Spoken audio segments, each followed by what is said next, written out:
In a routine traffic stop gone wrong, Officer Jack Hollister is startled to discover the driver is his daughter, presumed dead 5 years ago. As he chases after her, secrets from the past unravel, revealing a dark conspiracy that endangers them both. This intense story is a journey of betrayal, redemption, and the fight for truth. If you believe in justice, comment below your thoughts, and don't forget to like and subscribe to Warming Tales Frias for more thrilling tales that will keep you on the edge of your seat. The fog hung low over the empty highway, curling around the scattered streetlights like ghostly fingers. Officer Jack Hollister shifted in his patrol car seat, his muscles aching from sitting too long. The leather creaked beneath him as he tried to find a more comfortable position. Another quiet night in Redwood Falls. The same old routine of catching speeders and shooing away teenagers from the lookout point, where they parked their cars to watch the stars and do things their parents wouldn't approve of. He glanced at his watch, 12:15 a.m. The fluorescent numbers seemed to mock his fatigue. Maybe it was time to head back to the station. The coffee there was terrible, burnt and bitter, but at least it was hot. Anything to keep his eyes open for the rest of his shift. A flash of movement caught his eye. Through the thick mist, headlights suddenly blazed, cutting twin paths through the darkness. A car, old and beaten up, blew right through the stop sign at the intersection, not even slowing down. The metal sign wobbled in its wake. "Well, there goes my coffee break," Jack muttered, flipping on his sirens. The red and blue lights cut through the darkness as he pressed down on the gas pedal, the engine responding with a familiar growl. The old sedan ahead kept going for several seconds, wavering slightly as if the driver was debating whether to stop, the rear end swaying uncertainly. Finally, the car's brake lights glowed red and it pulled onto the gravel shoulder with a crunch of tires. Jack grabbed his flashlight, years of training kicking in as he approached. The car was a mess, rust eating away at the wheel wells like a cancer, a back bumper held on with what looked like wire, and tires that didn't match. The whole vehicle seemed to be held together by desperation and prayer.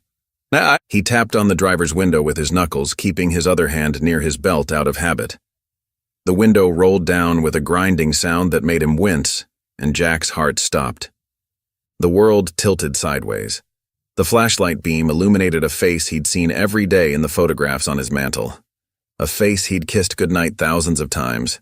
A face he'd watched lowered into the ground 5 years ago, surrounded by roses and tears. Emily, his Emily. Jack's training warred with the thundering of his heart, which seemed to echo in his ears like drums. "License and registration, please," he managed to say, though the words felt like sand in his mouth. His tongue felt thick and clumsy. The girl, it couldn't be Emily, it couldn't, hesitated. Her hands trembled as she reached for her purse, pulling out a worn wallet that had seen better days. She handed over an ID card, her fingers shaking so badly she almost dropped it. "Anna Grayson," it read. But the face in the photo was his daughter's face. The same gentle slope of her nose, the same curve of her cheek. Even the tiny scar above her eyebrow from when she'd fallen off her bike at 8 years old. He remembered that day clearly, the tears, the Band-Aid, the chocolate ice cream he'd bought to make it better. "This can't be," Jack whispered, staring at the ID, then back at the girl. She looked exactly like Emily would have at 23. The same warm brown eyes that had always reminded him of her mother's. "Please." Her voice cracked, thick with desperation. "I have to go." She gripped the steering wheel so tight her knuckles went white. Jack's police instincts screamed at him to radio it in. Identity theft. A possible missing persons case. Something wasn't right. His hand moved toward his radio, fingers brushing the hard plastic. 20 years of procedure fought against 5 years of grief. The girl's eyes widened, darting between his face and his hand. In that split second, he saw raw fear flash across her features, his daughter's features, the kind of bone-deep terror that made his cop instincts sit up and take notice. Before he could react, she gunned the engine.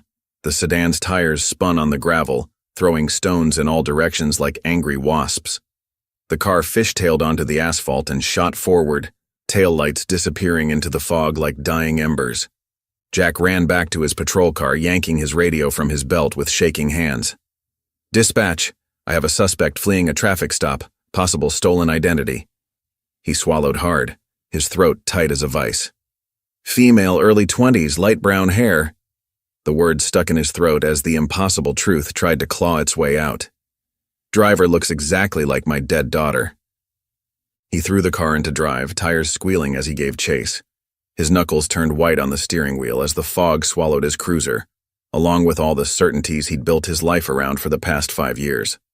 The patrol car's engine roared as Jack swerved onto the narrow back roads, his headlights cutting through the thickening fog. His hands gripped the steering wheel so tight his knuckles turned white, the leather creaking under his desperate grasp. The sedan ahead of him, her car, weaved through the curves with the confidence of someone who knew every pothole and bend, someone who'd driven these roads countless times before. Come on," he muttered, pushing the cruiser harder. The speedometer crept past 60, dangerous on these twisted paths. Sweat beaded on his forehead as his mind raced faster than the car. That face. Those eyes. The same determined set of her jaw. It couldn't be her. He'd identified the body himself 5 years ago, had touched its cold skin with trembling fingers. The sedan's brake lights flashed red as it took a sharp left onto Dawson's Hollow. Jack's breath caught in his throat, his chest tightening painfully. The dirt road was barely wide enough for one car, a shortcut only locals used. Emily used to take this route to school every morning, complaining about the dust it left on her blue Chevrolet. Gravel crunched under his tires as he followed, gaining ground. He flipped on his high beams, illuminating the back of her car. The sedan fishtailed suddenly, wheels spinning on loose rocks, sending a spray of pebbles into the darkness. For a heart-stopping moment, it looked like she would lose control, but she somehow wrestled the car straight again with the skill of someone used to running. Jack grabbed his speaker, his fingers clumsy with urgency. "Pull over!" His voice boomed through the night, echoing off the trees, but the sedan only accelerated, engine whining in protest. Then the fog rolled in thick and heavy like a white wall rising from the ground, tendrils reaching across the road. Jack leaned forward, straining to keep the taillights in view. Just for a second, one terrible second, he glanced down at his dash. When he looked up, the red lights were gone, swallowed by the murky darkness. "No, no, no!" He slammed on his brakes, the cruiser sliding to a stop, tires screeching against loose gravel. Silence fell, broken only by the idle of his engine and his own ragged breathing, each exhale visible in the cold night air. He jumped out, flashlight beam cutting through the mist like a knife. Nothing. No tire tracks leading off the road. No sound of a distant engine.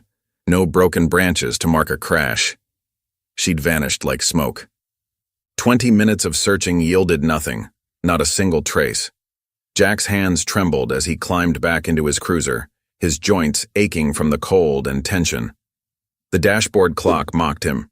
12:47 a.m. He slammed his palm against the steering wheel, the sharp pain doing nothing to clear his head or slow his racing heart. Back at the station, Jack ignored the curious looks and whispered conversations from the night shift officers as he stormed to his desk. His computer hummed to life, and his fingers flew over the keyboard, pulling up the DMV database. Anna Grayson, he typed, the name from her ID burning in his memory like a brand. Error. No match found. He tried other databases, state IDs, passports, birth records, social security numbers. Nothing. Anna Grayson didn't exist, just another ghost in the night. Jack sat back, running his hands through his graying hair, feeling every one of his 53 years. One option remained. One impossible, terrible option that would either confirm his madness or shatter his world completely. His hands shook as he opened the fingerprint database, the same one he'd used thousands of times over his career. He typed in the name that haunted his dreams, that whispered to him in the dark hours. Emily Hollister. The system whirred, processing, searching. Each second stretched like an eternity. Match found. The words blazed on his screen like an accusation, burning into his retinas. Jack stared at them, feeling the world tilt beneath him, reality crumbling at the edges. His coffee cup slipped from his nerveless fingers, shattering on the floor in a spray of ceramic and cold coffee. No one came to check on the noise. They knew better than to disturb Officer Hollister when he was working late, especially since that terrible day 5 years ago. The fingerprint match blinked steadily on his screen, as real as the ground beneath his feet. As real as the grave he'd visited every Sunday for 5 years, leaving fresh flowers and unspoken apologies. As real as the face he'd seen tonight, the face of his daughter who was supposed to be dead but was now running from him like he was her worst nightmare. The morning sun painted long shadows across Pine Hill Cemetery as Jack stood before the familiar headstone, his breath visible in the crisp autumn air. The paper cup of gas station coffee trembled in his grip, dark liquid sloshing dangerously close to the rim. He hadn't slept since the chase, since seeing that face, her face. His whole body ached with exhaustion, but he couldn't rest, not with the questions burning through his mind. Emily Catherine Hollister, 1998 to 2018, he read aloud, his voice rough from exhaustion. The marble headstone stood pristine against the backdrop of fallen leaves, mocking him with its certainty. He'd visited this spot hundreds of times over the past 5 years, talking to a daughter he thought was gone forever. Sometimes he'd brought flowers, other times just his grief and guilt. Dead leaves crunched under his boots as he knelt beside the grave. His fingers brushed away the scattered foliage, touching the cold stone beneath. The memory of the funeral hit him like a physical blow. The closed casket, Marie's endless sobbing, the way she'd clutched his arm so tight it left bruises. The sky that day had been a perfect, cruel blue, just like today. Marie's wife hadn't lasted long after Emily's death. The grief had eaten away at her until nothing remained but a shell, and then even that gave up. He'd lost them both, his whole world, in less than a year. The house still held echoes of their presence. Marie's favorite coffee mug in the cabinet, Emily's worn softball glove in the garage. But now, what if it had all been a lie? The thought made his stomach churn with equal parts hope and terror. Jack's legs felt heavy as he walked back to his car. The drive to the records office passed in a blur of autumn colors and racing thoughts. His hands kept tightening on the steering wheel, knuckles white with tension. Inside, fluorescent lights hummed overhead as he approached the front desk, badge already in hand, the metal warm from being clutched so tightly. "I need to see Emily Hollister's death file," he said to the clerk, a thin woman with gray-streaked hair pulled back in a severe bun. "Case number 2018-447. His voice sounded steadier than he felt. She hesitated, fingers hovering over her keyboard. "That's a sealed file, Officer Hollister. Even with your connection to the case." Her eyes held a mix of sympathy and bureaucratic stubbornness. "Please," his voice cracked. "I need to know." The desperation in his tone surprised even him. Something in his face must have moved her because she nodded and disappeared into the back. When she returned, she carried a thick manila folder, its edges worn from handling. Jack's hands shook as he opened it. The familiar accident report lay on top. Car found at the bottom of Miller's Ravine, burned beyond recognition. But as he dug deeper, the discrepancies began to surface. No DNA confirmation, no dental records. The coroner's report was vague, listing severe trauma as cause of death without specifics. Each missing detail felt like another crack in the foundation of what he'd believed for 5 years. His cop instincts screamed at him. How had he missed this? Grief had blinded him, made him accept what they told him without question.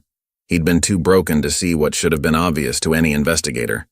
He requested the birth records next, desperate for anything that might make sense of this nightmare. Hours passed as he combed through databases and physical files, his coffee going cold beside him. Then, buried in a stack of old records, he found it. A sealed file under the name Anna Grayson, the pages yellow with age. The same name from the fake ID last night. His heart nearly stopped. Jack's heart pounded as he read the yellowed document. Anna Grayson, born 1998, same year as Emily. But according to the certificate, she'd been declared dead at birth. The coincidence was too perfect to be chance.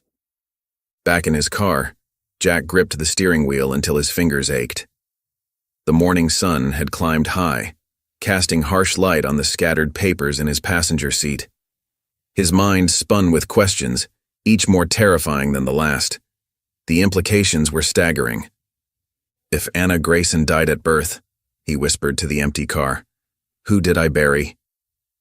The question hung in the air like smoke, suffocating in its possibilities. The fluorescent lights of Redwood Falls General Hospital buzzed overhead as Jack strode through the sterile corridors. His badge felt heavy in his hand as he approached the records department, his footsteps echoing against the linoleum floors. The exhaustion from his sleepless night had been replaced by a burning determination that made his heart pound. Every step brought him closer to answers he both craved and feared. "Officer Hollister," he announced, holding up his badge to the young clerk behind the desk. His fingers gripped the metal harder than necessary. "I need access to some old files. Birth records from 1998. The clerk, a nervous-looking woman with wire-rimmed glasses and a name tag that read, Susan, wrung her hands. "Sir, those records are confidential. Even with a badge, we need—" "This is a criminal investigation," Jack cut in, his voice firm but controlled. The weight of 20 years of lies pressed against his chest. "I can have a warrant here in an hour, or you can help me now." She hesitated, glancing between his face and his badge, then nodded, disappearing into the back room. Jack drummed his fingers against the counter, scanning the quiet office. The wall clock ticked away precious seconds. A few minutes later, she returned with a stack of yellowed folders, the edges worn from years of storage. Jack settled at a small table in the corner, spreading out the files. His hands trembled slightly as he opened Anna Grayson's birth record, the paper crackling beneath his fingers. Time of death: 2:15 a.m. Cause: respiratory failure. But something caught his eye. The attending physician's signature. Dr. Marcus Wheeler. The same doctor who had pronounced Emily dead after her accident. The coincidence sent a chill down his spine. Jack's throat went dry. He pulled out his phone, punching in the number for the county coroner's office. As he waited, he flipped between the two files, the fluorescent light casting harsh shadows across the papers. The similarities were impossible to ignore. Identical blood types, similar birth weights. Even the handwriting on some of the forms seemed oddly matched, as if someone had filled them out at the same time, not years apart. His cop instincts screamed that something was very wrong. "County Coroner's Office," a tired voice answered. "This is Officer Jack Hollister. I need information about two cases, Anna Grayson, 1998, and Emily Hollister, 2018. His voice remained steady despite the tremor in his hands. There was a long pause, filled only by the sound of typing. "Hold, please." While he waited, Jack noticed another name that appeared in both files: Owen Keating. His old partner had signed off on Emily's death certificate as the investigating officer, but his signature also appeared on a witness form in Anna's file 20 years earlier.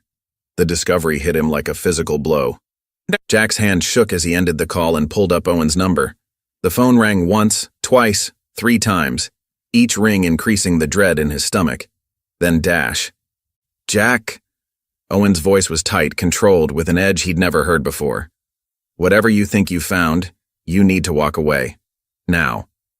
The warning in his old partner's tone was unmistakable. The Silver Pines Inn loomed before Jack like something out of his worst nightmares. The afternoon sun cast long shadows across the crumbling parking lot, where abandoned shopping carts rusted between weed-filled cracks in the asphalt. The motel's neon sign buzzed and flickered, missing letters making it read SIERPIES. Perfect place to disappear, Jack thought. He'd seen enough dive motels in his years on the force to know this was where people went when they didn't want to be found. His body ached from the sleepless night, but his mind was razor-sharp. The coffee in his system mixed with pure adrenaline, keeping him focused on one thing. Emily was alive. The truth of it hammered in his chest with each heartbeat. 5 years of grief and mourning, and now this. A ghost made flesh, driving through his jurisdiction at midnight. The motel's front office smelled of stale cigarettes and cheap air freshener, the kind that somehow made the air worse instead of better. A desk clerk, probably in his 50s, lounged behind a scratched plexiglass barrier. He didn't bother looking up from his phone, just kept chomping on a toothpick like it was his job. A small TV mounted in the corner blared daytime soap operas to no one in particular. Jack pulled out his badge, holding it up to the cloudy barrier. "Police. I'm looking for a guest. Anna Grayson." The clerk barely glanced at the badge. "Don't keep no register," he drawled, shifting the toothpick to the other side of his mouth. His worn t-shirt had seen better days, much like everything else in this place. Jack leaned in close, his voice dropping to a dangerous whisper. "Listen carefully. Either you start remembering, or I make a call to licensing about all the health code violations I've counted in the last 30 seconds. The threat hung in the air. The clerk's jaw worked the toothpick faster, then he sighed. "Room 9, end of the hall." He pointed toward a dim corridor. "But I never told you nothing." He went back to his phone, deliberately avoiding Jack's eyes. Jack's heart pounded as he walked down the narrow hallway. The carpet, probably once red, had faded to a sickly brown, and the musty smell of decades of neglect filled his nostrils. Fluorescent lights buzzed overhead, one of them flickering like a strobe. Room 9's door looked like all the others, cheap wood with peeling green paint, brass numbers hanging crooked. A spider had made its home in the corner of the doorframe. He raised his fist and knocked. Silence. He tried again, harder this time, the hollow sound echoing down the empty corridor. Then, movement inside. Soft footsteps approached the door. Someone was there, hesitating. Jack held his breath, his pulse thundering in his ears. The door opened just a crack, and there she was. His daughter. She wore Emily's old leather jacket, the one she'd begged him to buy for her 16th birthday. The same jacket they'd buried her in, or thought they had. The sight of it made his chest constrict painfully. The color drained from her face when she saw him. "Emily," he whispered, his voice breaking. She looked older, harder somehow, but those eyes, those were his Emily's eyes. Her fingers tightened on the door edge until her knuckles went white. "I don't know you," she said firmly, and slammed the door in his face. The sound echoed through the hallway like a gunshot. Jack stood frozen outside room 9, his hand still raised to knock again. The peeling paint on the doorframe matched the worn state of his heart, battered but somehow still holding together. Through the thin walls he could hear movement inside, the soft scuff of shoes on carpet, and what sounded like drawers being hastily opened and closed. "Emily, I just need to talk." His voice came out gentler than he'd intended, closer to how he used to speak to her when she was little and scared of thunderstorms. Back when he could fix her problems with just a hug and a bedtime story. The silence stretched, broken only by a shaky breath from the other side.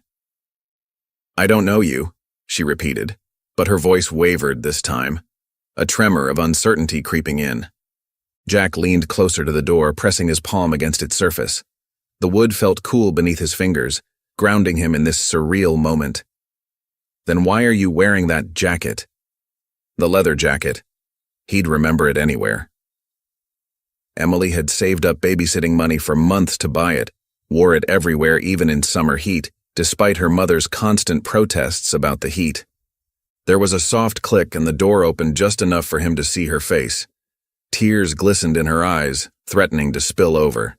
The sight hit him like a physical blow. Her features were exactly as he remembered, yet somehow harder, marked by years he knew nothing about.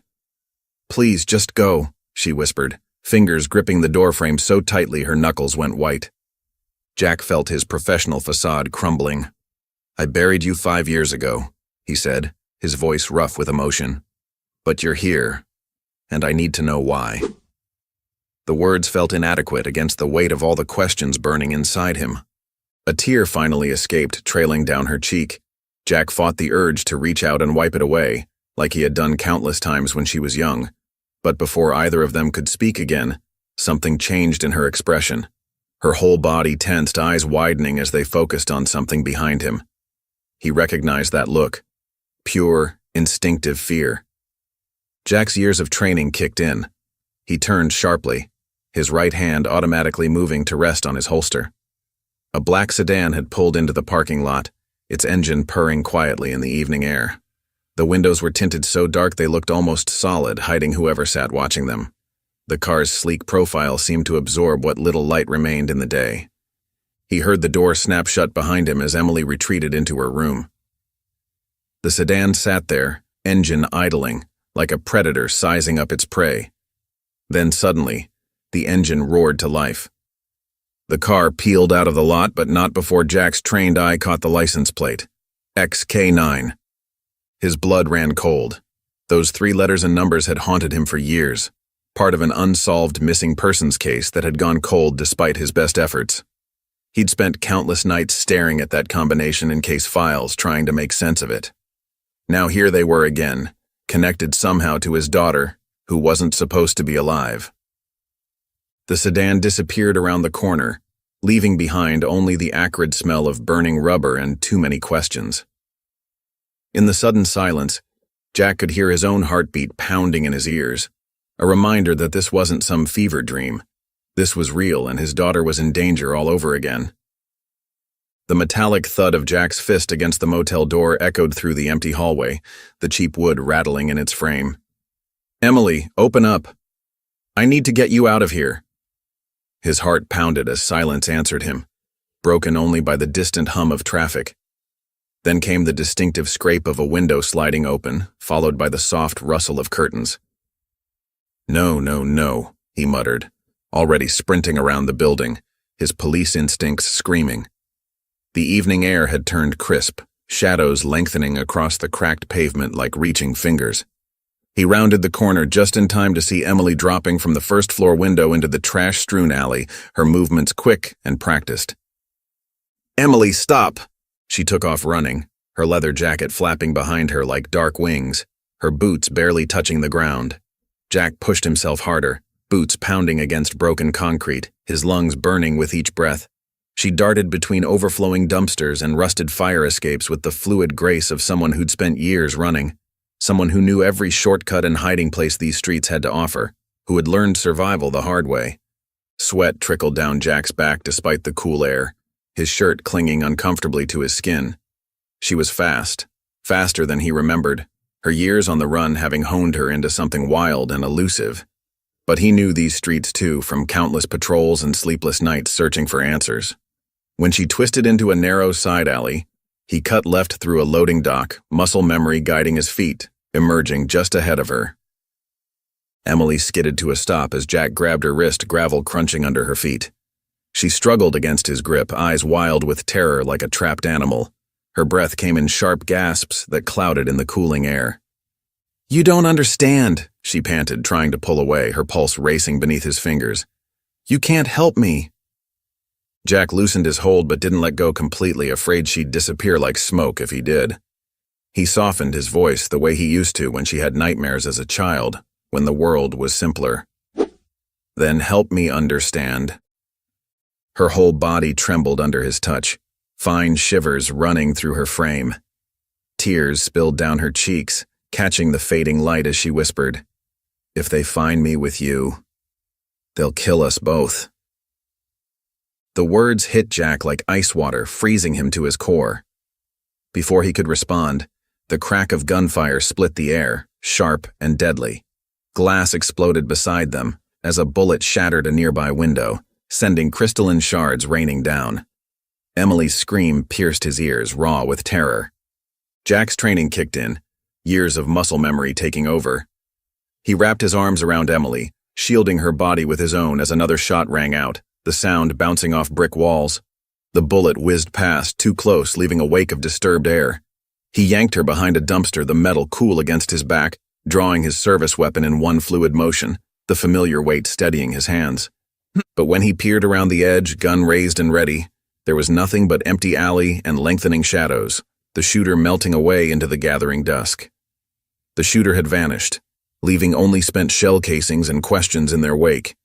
The streetlights cast long, ominous shadows as Jack's cruiser cut through the darkening, deserted streets.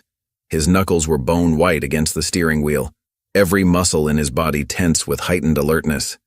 Next to him, Emily sat rigidly, her face turned toward the passenger window, watching the blurring scenery pass by.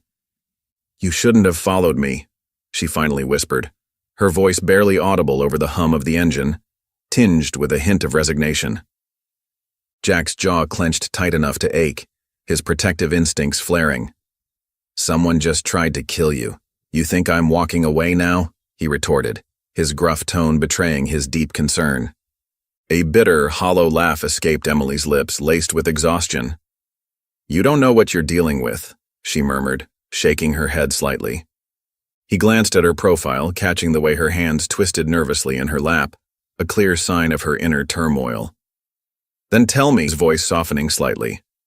Silence filled the car once more as Emily pressed her forehead against the cool glass, stubbornly refusing to meet his gaze.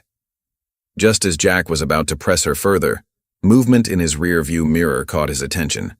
A menacing black SUV swerved onto the road behind them, its blinding headlights blazing through the back window like relentless spotlights. Jack's stomach dropped as a chill of dread ran down his spine.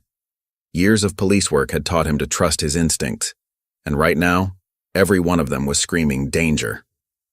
Before he could react, the SUV slammed into their rear bumper, the impact jolting them forward, tires screeching against the asphalt.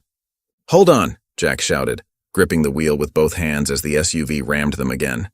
The cruiser fishtailed, threatening to spin out of control. Emily grabbed the dashboard, her face pale with fear, her knuckles turning white. With a sharp turn of the wheel, Jack yanked the car off the road, narrowly missing a telephone pole. Gravel crunched under their tires as they skidded to a stop. His hand moved instantly to his weapon, ready to defend them against the unknown threat. The SUV stopped several yards away, its engine idling ominously. Two men stepped out, their faces hidden in the shadows. One of them called out across the distance, his voice carrying clearly through the night air. "Drop this, Hollister, you're digging up the wrong grave." Emily's fingers dug painfully into Jack's arm, her terror palpable. He could feel her trembling as he raised his weapon, but before he could squeeze the trigger, the men retreated to their vehicle.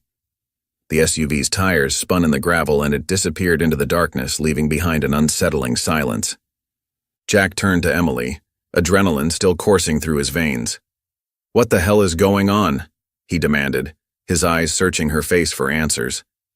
She just stared at the empty road ahead, her silence heavier than any answer could have been, a clear indication that the danger they now faced was far greater than either of them could have imagined.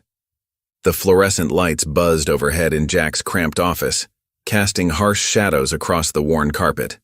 Coffee cups and case files littered his desk, evidence of too many sleepless nights. His muscles screamed with every step as he paced back and forth, the memory of last night's SUV attack still fresh in his mind, the screech of metal, the sickening crunch of impact.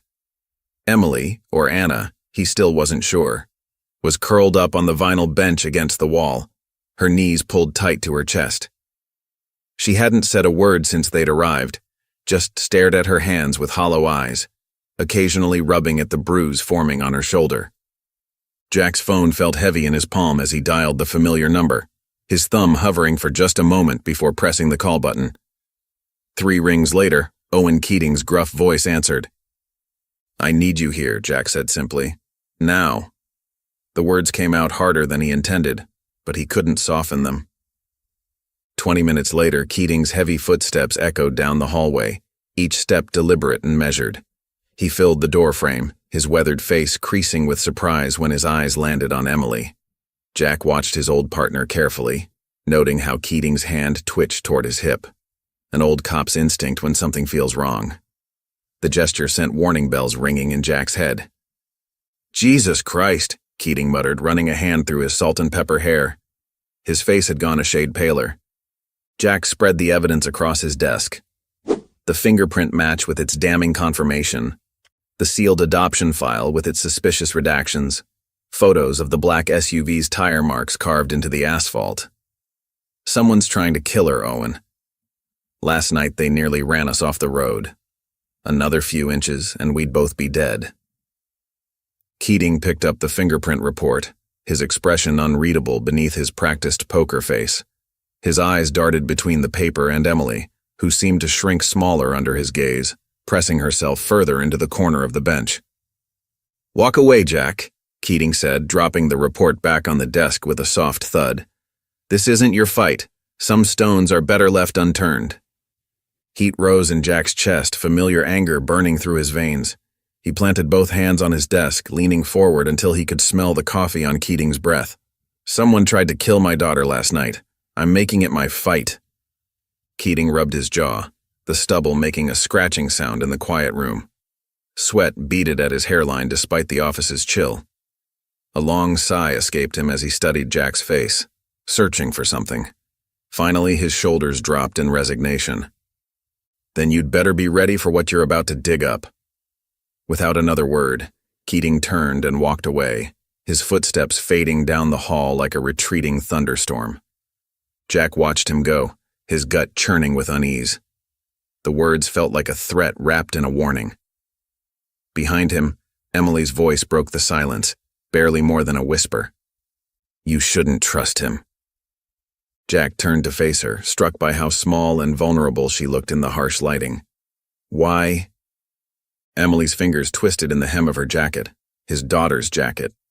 She looked down, hesitating before speaking, as if the words themselves might bring danger. "Because I think he's the reason I don't remember my past." Jack's blood ran cold, turning to ice in his veins. The morning sun cast long shadows through the windows of Redwood Falls nursing home as Jack and Emily walked down the sterile hallway. The smell of antiseptic and age hung in the air, mingling with the distant sound of a television and shuffling footsteps. Jack's mind was spinning with Emily's words about Keating, but he needed more answers. Emily stayed close to his side, her shoulders tense, eyes darting to each doorway they passed, her fingers nervously fidgeting with the hem of her jacket. Room 312. Jack knocked softly, his knuckles barely grazing the worn wood. A thin voice called, "Come in." Dr. Evelyn Carter sat in a worn armchair by the window, her silver hair neatly combed, hands folded in her lap. A faded quilt covered her knees, and a half-empty cup of tea sat cooling on the side table. Despite her frail appearance, her blue eyes were sharp and alert. She studied them carefully as they entered, her gaze lingering on Emily's face. "Dr. Carter," Jack said, keeping his voice low, mindful of the thin walls.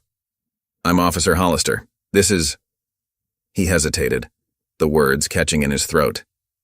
"Anna," Emily finished quietly, her voice barely above a whisper. Jack pulled out his wallet and removed a worn photograph, its edges softened from years of handling. Emily at 16, laughing at her birthday party, her eyes bright with joy and innocence. He handed it to Dr. Carter. Her hands trembled as she took it, and her face went pale, the color draining from her cheeks. "Oh my," she whispered, touching the photo reverently. "I never thought, after all these years." "You signed her birth certificate," Jack said, as Emily Hollister. Dr. Carter's eyes filled with tears, making them glisten in the morning light. Her mother. She was so sure. She kept saying her baby couldn't be dead. But they showed her the death certificate. They made everything look official. So terribly official. "Who are they?" Jack pressed, leaning forward slightly. The doctor's fingers twisted in her lap, wringing the fabric of her sweater. "Men in expensive suits. They came to the hospital regularly. Children would disappear, always ones from troubled homes or where the parents couldn't fight back. They swap children like pieces on a chessboard without a thought to the lives they destroy." Emily's breath caught, a small sound of distress escaping her. Jack reached for her hand, squeezing it gently, offering what comfort he could. "Who are these men?" Jack asked. "What organization?" Dr. Carter shook her head, fear flickering across her face like a shadow. "I don't know. I never knew their names, but—" She glanced at the door, lowering her voice to barely a breath.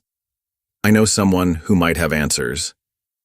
She reached for a notepad on her side table, her hand shaking as she wrote, the pen scratching against paper. "Find Claire Dawson. She's been running from them for years.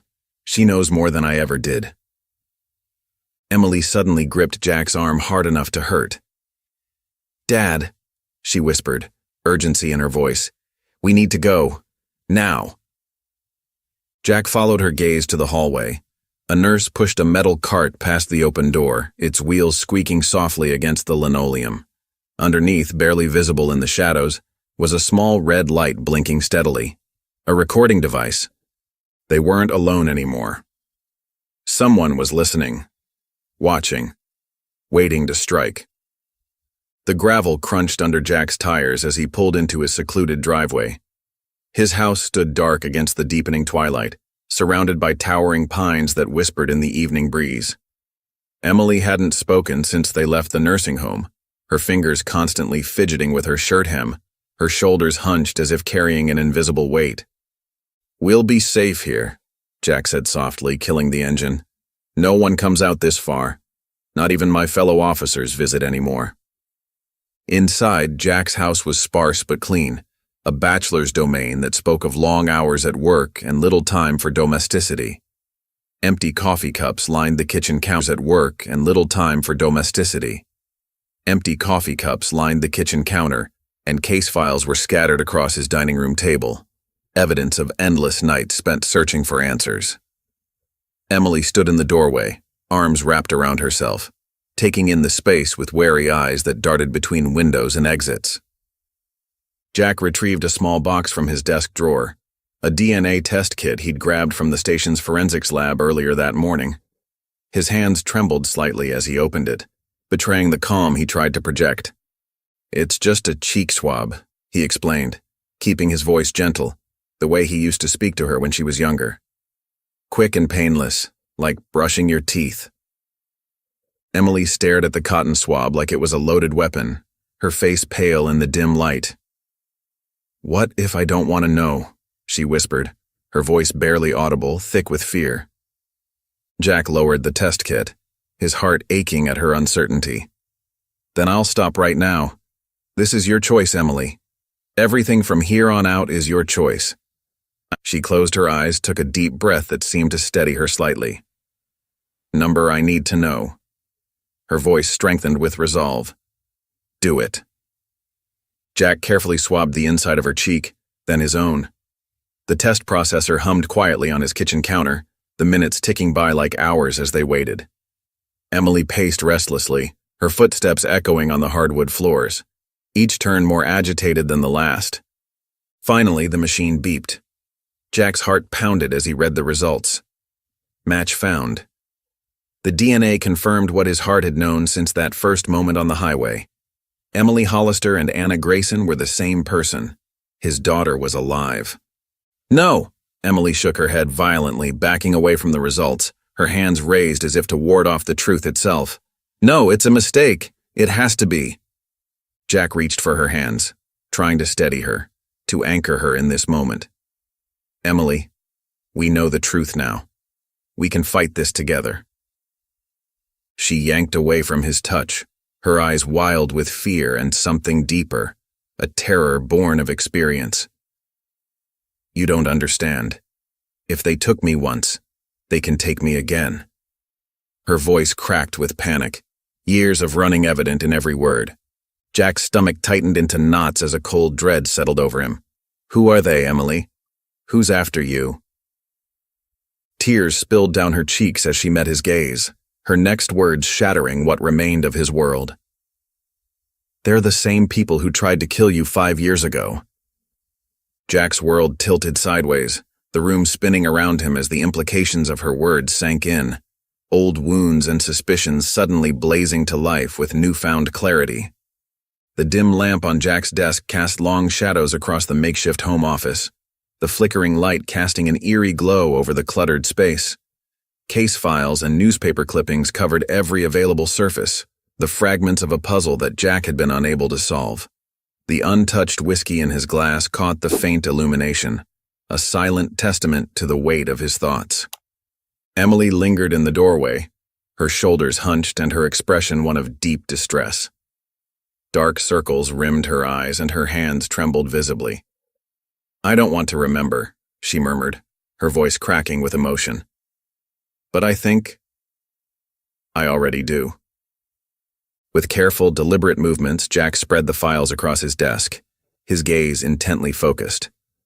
Emily's death certificate lay beside Anna Grayson's sealed adoption papers, and surrounding them were birth records, hospital forms, and police reports, a wealth of information he had meticulously gathered. One name kept jumping out at him, appearing in document after document: Owen Keating. The signature of his former partner was everywhere, from witness statements to medical releases and even the coroner's report.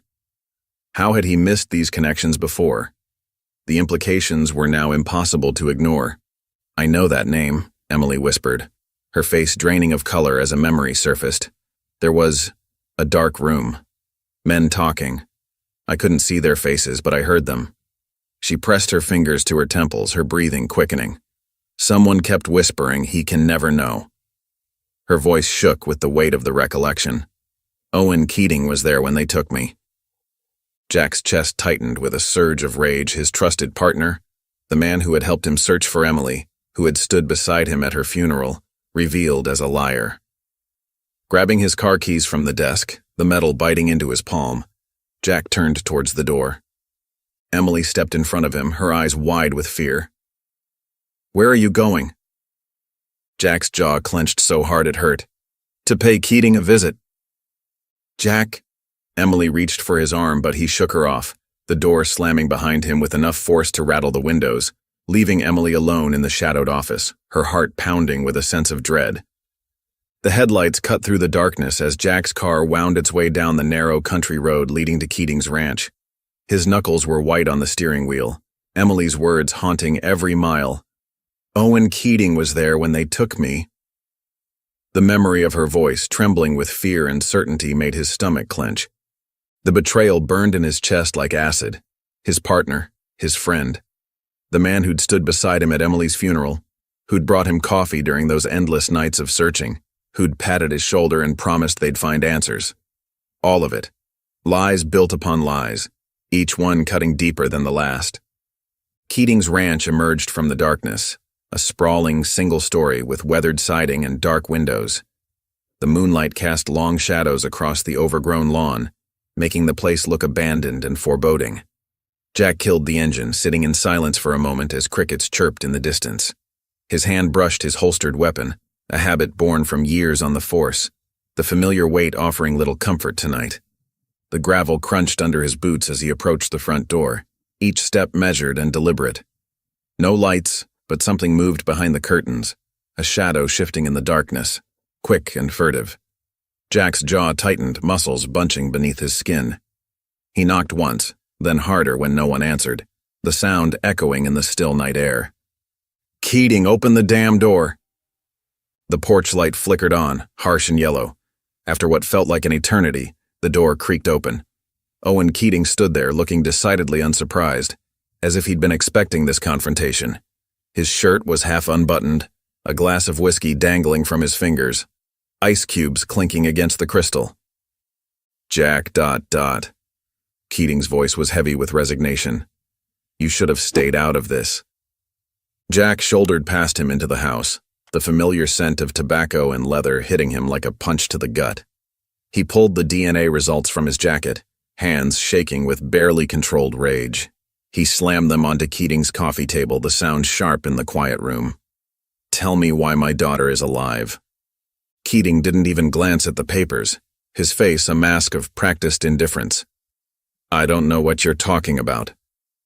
Something snapped in Jack, years of grief and betrayal crystallizing into pure fury. He grabbed Keating by the collar, slamming him against the wall hard enough to rattle the framed photos. "Stop lying to me."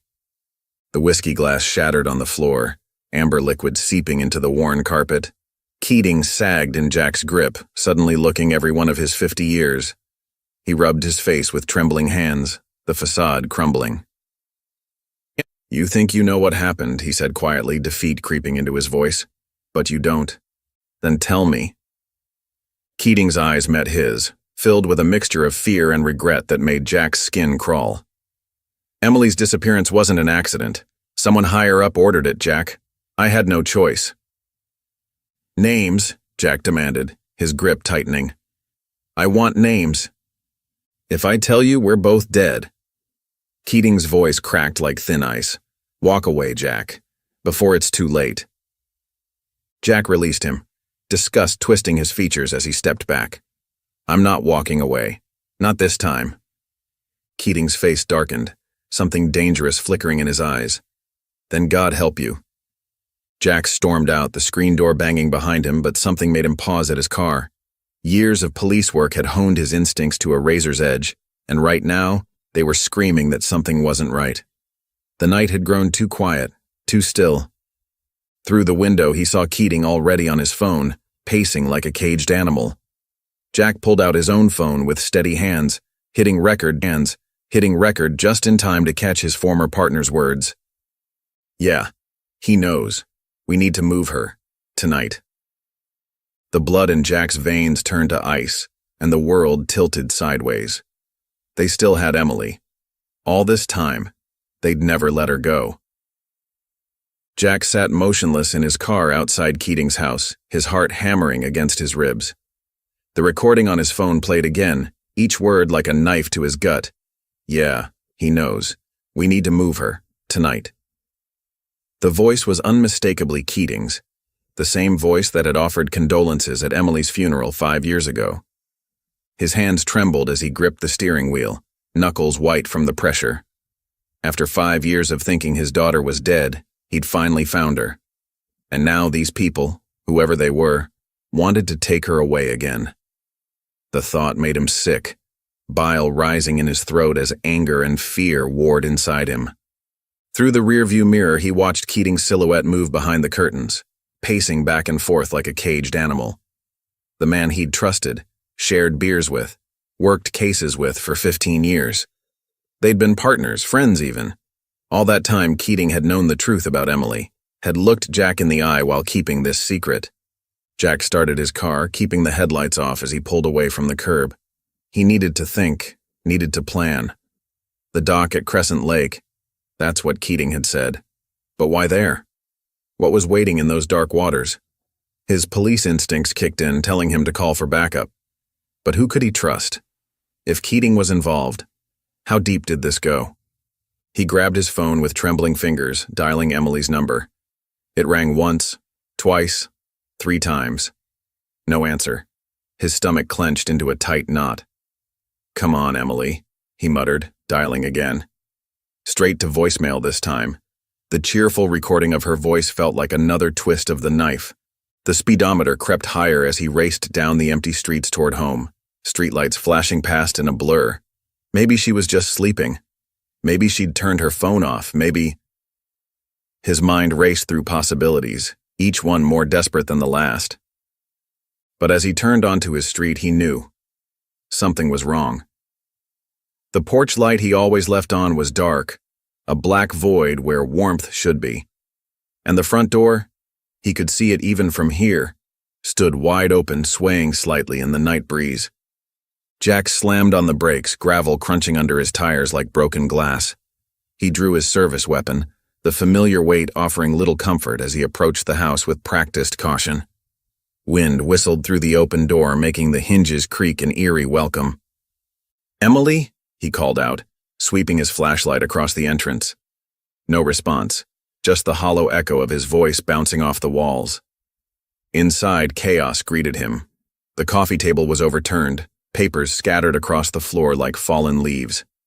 A lamp lay shattered near the wall, its broken pieces glinting in his flashlight beam. Signs of a struggle. And Emily, his daughter, who he'd only just found again after all these years, was gone. A crumpled piece of paper caught his eye near the stairs. He picked it up with shaking hands, dreading what he might find. It was the DNA test results from earlier, proving Emily's true identity.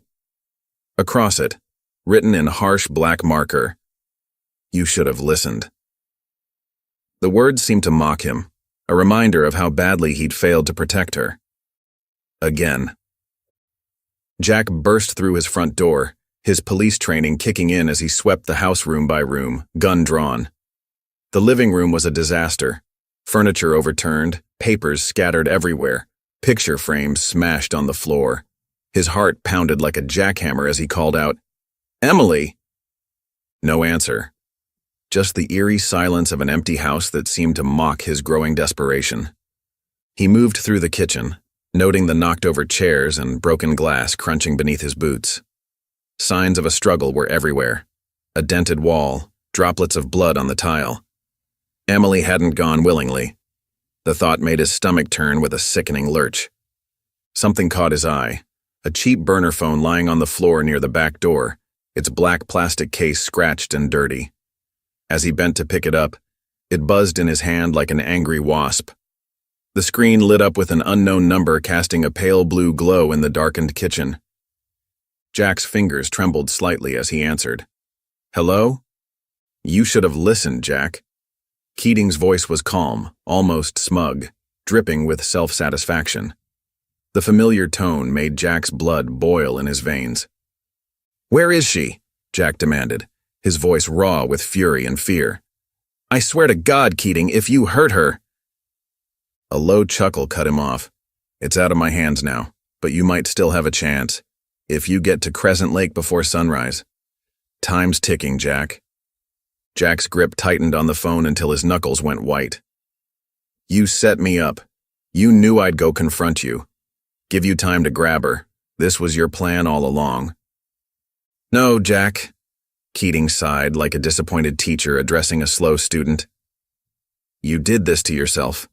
I warned you to walk away. Now you get to live with the consequences." Rage exploded through Jack's chest like a blast furnace. He slammed the phone down on the counter, cracking the screen. His hands were shaking with fury as he grabbed his car keys and sprinted for the door, leaving it wide open behind him. The pre-dawn air was crisp and biting as he jumped into his cruiser. The engine roared to life like an angry beast, tires squealing as he peeled out of the driveway, leaving rubber marks on the asphalt. His mind raced faster than the speedometer, playing out worst-case scenarios. Crescent Lake was 15 minutes away, if he broke every speed limit between here and there, and he would.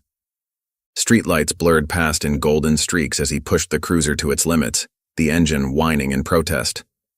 Whatever was waiting for him at that lake, whatever sick game Keating and his people were playing, it ended tonight. He wouldn't lose Emily again, not this time, not ever again. The radio crackled to life with static and voices. Dispatch calling his unit number, demanding a response. Jack ignored it, his jaw clenched tight as he focused on the road ahead, weaving through the sparse early morning traffic as he sped toward Crescent Lake. The sky was beginning to lighten with the first hints of gray. Dawn was coming, and with it, either salvation or catastrophe. The gravel crunched under Jack's tires as he pulled up to Crescent Lake, killing his headlights.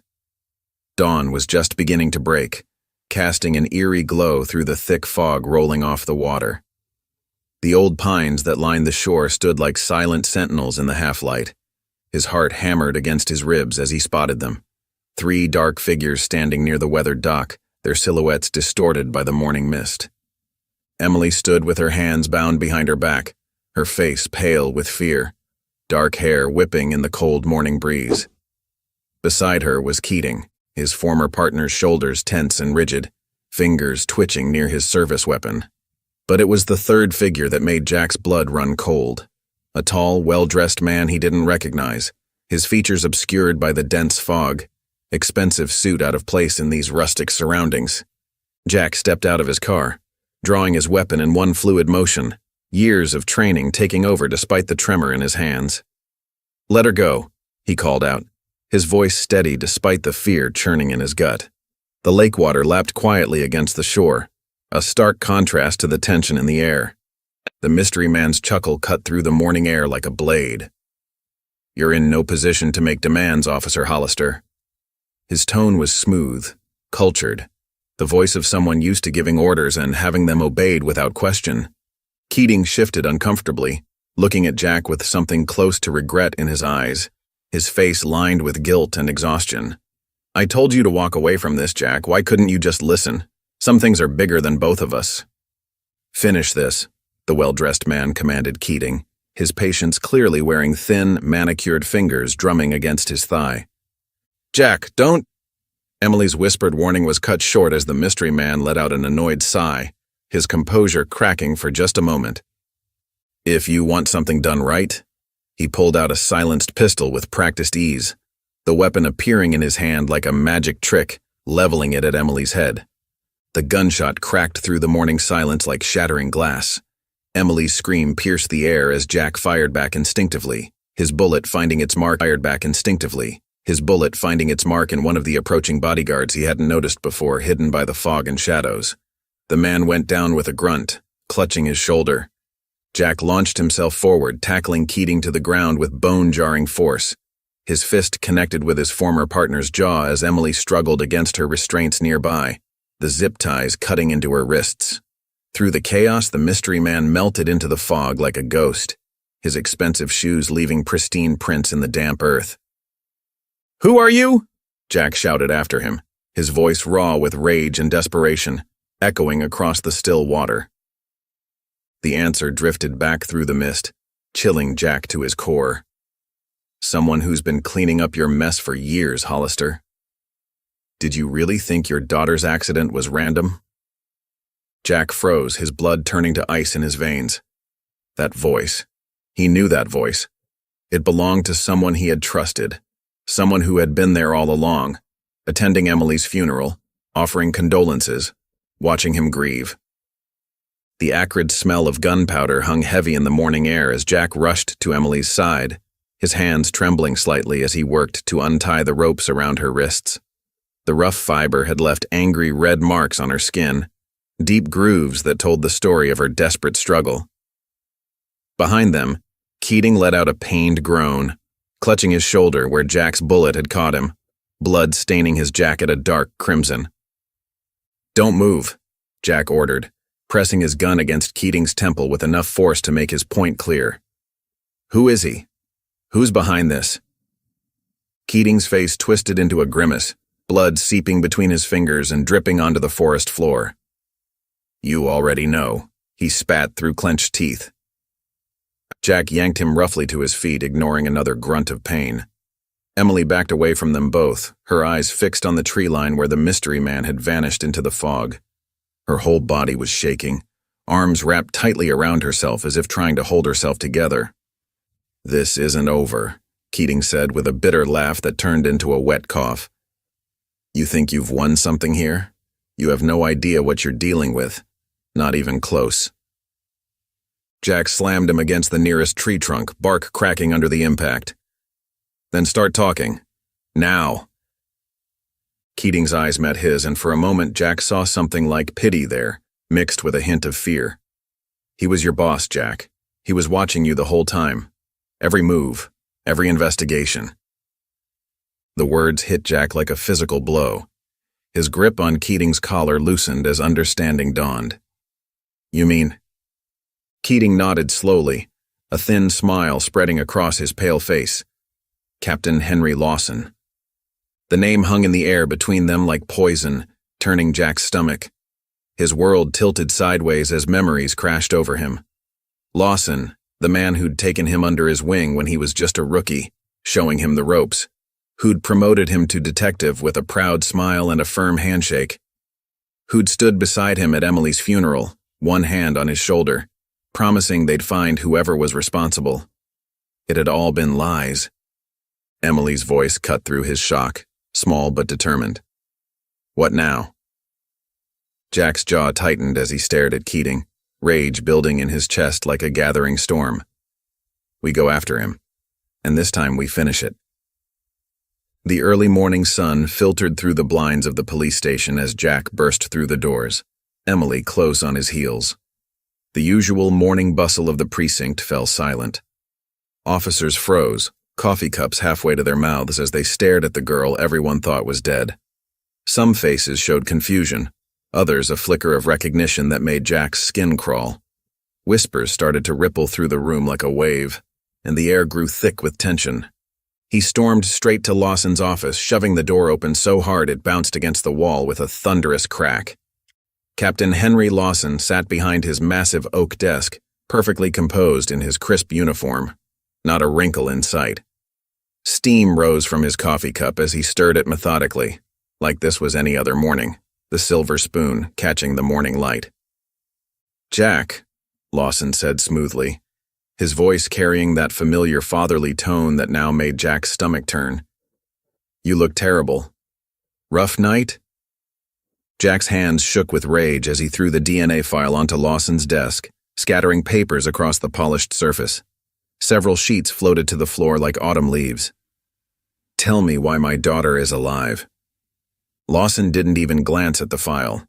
He just kept stirring his coffee, the spoon clinking softly against the ceramic, a steady rhythm like a ticking clock. "Because I let her be." "You ordered the hit on me 5 years ago, didn't you?" Jack's voice was barely controlled, each word sharp enough to cut. Lawson took a deliberate sip of coffee before answering, his eyes never leaving Jack's face. "Yes, I did." Emily gasped behind Jack, the sound small and wounded. His fingers twitched instinctively toward his holster, every muscle in his body screaming to draw his weapon. Sweat trickled down his back despite the morning chill. Lawson set his cup down with a soft clink and leaned back in his chair, completely unfazed by Jack's barely contained fury. The leather creaked beneath him as he settled. "You got too close to the wrong case, Jack. I had to clean it up. That's what good leaders do." "By taking my daughter?" Jack's voice cracked with disbelief, the words raw in his throat. "She was just collateral damage." Lawson shrugged like they were discussing paperwork instead of a stolen life. "We needed leverage, insurance, if you will." Jack's mind raced through years of memories, every time Lawson had mentored him, promoted him, praised him like a son. The fishing trips, the late-night talks, the career advice. All of it had been a lie. The betrayal cut so deep it felt like a physical wound burning in his chest. Lawson rose from his chair, straightening his jacket with practiced ease. His gold badge caught the morning light. "I have men everywhere, Jack. You're outnumbered. Always have been." Jack glanced through the office windows at the officers outside, trying to read their faces. Some avoided his gaze. Others watched with predatory interest. How many were loyal to Lawson? How many knew the truth about what happened that night? Before he could move, Emily darted forward. In one fluid motion, she yanked Jack's gun from his holster and aimed it steadily at Lawson's chest. Her hands didn't shake at all. "Then let's see how fast they can react," she said coldly, her finger resting on the trigger. The morning sun cast long shadows across Lawson's office as Jack's fingers wrapped around Emily's wrist, gently but firmly pushing the gun down. His heart hammered against his ribs, but his voice remained steady, carrying the weight of years of police training. "Not like this." Lawson's smirk deepened, his eyes cold and calculating beneath the fluorescent lights. "Good instincts, Jack, but it's too late." He leaned back in his leather chair, radiating smug confidence. The office door burst open with a bang that made Emily flinch. 2 officers dragged in a barely conscious Keating, blood seeping through his white shirt where Jack's bullet had grazed him. They roughly deposited him in a chair where he slumped forward, breathing heavily, his face pale and drawn with pain. Lawson gestured toward Keating with a casual wave of his manicured hand. "See? Even your friends are liabilities." His voice dripped with contempt, each word carefully chosen to wound. "Did you really think you could win this?" Jack's jaw tightened, anger burning hot and fierce in his chest. "You think you own this town?" His fingers curled into fists at his sides. "I do." Lawson stood, straightening his silk tie with practiced precision. "And in an hour, no one will remember you were ever here." He pulled out his phone, thumb hovering over the screen like an executioner's axe. "One call and you both disappear. Forever this time." Emily's hand found Jack's arm, her fingers trembling against his sleeve. "Jack," she whispered, voice tight with fear, her survival instincts screaming. "We have to go." Her eyes darted between the armed officers filling the doorway, counting weapons, assessing threats. They were trapped, outgunned, outnumbered in what should have been a place of justice. Jack noticed Keating's gaze shift toward the wall, toward the red emergency alarm switch mounted beside the filing cabinet. Their eyes met for a brief moment across the tension-filled room. Despite everything, despite the betrayal and lies, Jack saw something familiar in his old partner's face. A flicker of the man he'd once trusted with his life. A chance at redemption. Without warning, Jack lunged forward, throwing his whole body into Lawson's heavy oak desk. It toppled with a thunderous crash, sending papers, pens, and coffee flying in all directions. In the same instant, Keating lurched from his chair, slamming his fist into the emergency alarm with the last of his strength. The station erupted into chaos. Sirens wailed through the corridors. Emergency lights strobed against the walls, and confusion spread like wildfire through the building. Jack grabbed Emily's hand, his grip fierce and protective, feeling her pulse race against his palm. "Run!" Gunshots exploded behind them as they bolted through the door, the sound nearly drowned out by the blaring alarm. Bullets splintered the doorframe inches from their heads as they dove around the corner, racing toward freedom, toward a chance to expose the truth that had been buried for far too long. Tires screamed against asphalt as Jack yanked the stolen police SUV around another corner, his knuckles white on the steering wheel.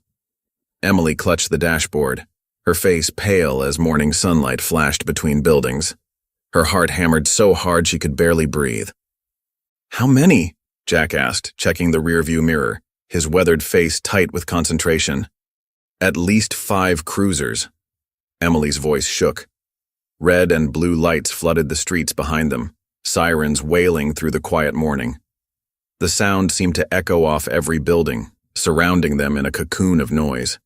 Jack swerved to avoid a delivery truck, the SUV's tires catching the curb before straightening out. The impact rattled their teeth. His police radio crackled with Lawson's voice cold and precise. "All units shoot to kill." I repeat, shoot to kill. A bullet shattered the back window, sending glass shards spraying across the back seat. Emily screamed, ducking lower in her seat, covering her head with trembling hands. "We're not going to make it." "Yes, we are." Jack's jaw clenched as he spotted the industrial yard ahead, his eyes scanning for any advantage. Chain-link fences and abandoned warehouses might give them cover. He yanked the wheel hard, the SUV fishtailing as they crashed through a gate, metal screeching against metal. Through the mirror, he saw Lawson's car leading the pursuit, gaining ground with every second. More shots rang out, pinging off the SUV's frame. Jack weaved between storage containers, hoping to lose them in the maze of metal and concrete. Sweat trickled down his temple as he navigated the narrow passages. But his heart sank as they rounded the final corner. A solid wall of concrete rose before them, blocking any escape. Dead end. The wall seemed to mock them, gray and impenetrable in the morning light. Jack slammed the brakes, the SUV sliding to a stop in a cloud of dust and gravel. Sirens grew louder, closing in from all sides like wolves circling their prey. Emily grabbed his arm, terror in her eyes. "Jack, dot. Police cruisers surrounded them, boxing them in with military precision. Doors opened with synchronized thuds. Officers emerged with weapons drawn, using their cars as cover. Jack recognized faces. People he'd worked with for years, shared coffee with, trusted. Now aiming guns at his head. Lawson stepped out of his car, adjusting his tie with casual precision, as if he were preparing for a business meeting rather than a confrontation. His smile was cold as he approached, gun held loosely at his side, every movement calculated to demonstrate his complete control of the situation. "Game over, Jack." A bullet shattered the rear window with an explosive crack, making Emily scream and duck lower in her seat. Glass fragments rained down as Jack's mind raced, his knuckles white on the steering wheel while he weaved through the industrial yard's maze of rusted warehouses and towering shipping containers. "They're boxing us in!" Emily shouted, gripping her seatbelt so tight her fingers ached. Sweat trickled down her neck as another shot pinged off the trunk. Jack spotted a narrow alley between 2 buildings barely wider than their vehicle. It was their only chance. He yanked the wheel hard, metal scraping against brick with a horrific screech as they squeezed through. Sparks flew from both sides as paint and metal peeled away.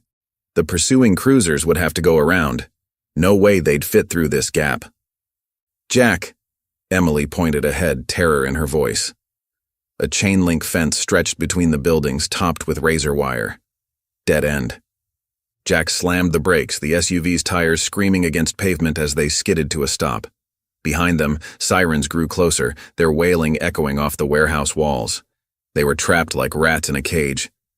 "Get down and stay down," Jack ordered, his voice steady despite the fear churning in his gut. He pulled his backup weapon from his ankle holster, checking the magazine with practiced movements.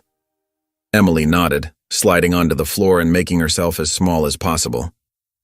Police cruisers surrounded them in a semicircle, their red and blue lights painting the alley in harsh colors. Officers took position behind their doors with weapons drawn, the air thick with tension. Lawson stepped out of the lead car with deliberate slowness, adjusting his silk tie with a smug smile that made Jack's blood boil. "It's over, Jack," Lawson called out, his voice dripping with false concern. "Come quietly, and maybe your daughter lives. It's really quite simple." Jack's jaw clenched until his teeth ached. Then he noticed something through the sea of drawn weapons, a familiar face in the crowd of officers. Detective Sarah Martinez, his old friend from Internal Affairs, stood slightly apart from the others. She caught his eye and gave an almost imperceptible nod, her hand shifting on her weapon. "You're right about one thing, Lawson," Jack shouted back, buying time. "It is over." Martinez suddenly raised her weapon, not at Jack, but at Lawson's chest. "Everyone stand down," she commanded with steel in her voice. "Captain Lawson, you're under arrest." More officers shifted their aim in confusion, some pointing at Lawson, others staying trained on Jack. Uncertainty rippled through the ranks as partners found themselves on opposite sides. "What is this?" Lawson demanded, his composure cracking. Martinez held up her phone like a shield. "That call you just made? It was recorded. We've been building a case against you for months, gathering evidence piece by piece. The FBI's on their way. They're very interested in what you've been hiding." "You have no idea what you're dealing with," Lawson snarled, his facade of civility completely gone. "Actually, we do," came another voice. Keating limped forward from behind a cruiser, blood still staining his shirt where Lawson's men had shot him. "I've been working with Internal Affairs since you ordered the hit on Jack. We needed proof of how deep this went, how far the corruption spread." Emily peered over the dashboard, her eyes wide with dawning understanding. "The children. There were others like me, weren't there? Other families you destroyed?" Lawson's face twisted into something ugly. "You think this ends with me? I'm just one piece of the puzzle, one cog in the machine. The organization I work for, they're everywhere. In every department, every city. You'll never—" A single gunshot cracked through the air like thunder. Lawson stumbled backward, red blooming across his expensive suit. Chaos erupted as officers dove for cover behind vehicles and crates. "Sniper!" Martinez shouted above the pandemonium. "Get down!" Multiple shooters. Jack grabbed Emily and pulled her close against his chest, shielding her with his body as bullets peppered the ground around them. Through the chaos, he caught a glimpse of dark figures retreating across a nearby rooftop, their movements precise and practiced. Lawson's real masters making sure he couldn't reveal their secrets. The truth was bigger than any of them had imagined, a conspiracy that reached into the highest levels of power. And it wasn't over yet, not by a long shot. Martinez and her team returned fire at the rooftop while other officers secured Lawson, who lay bleeding but alive on the pavement. The sound of helicopter rotors filled the air as FBI support arrived, spotlights cutting through the growing darkness. "Dad," Emily whispered, gripping Jack's arm with trembling fingers. "What do we do now?"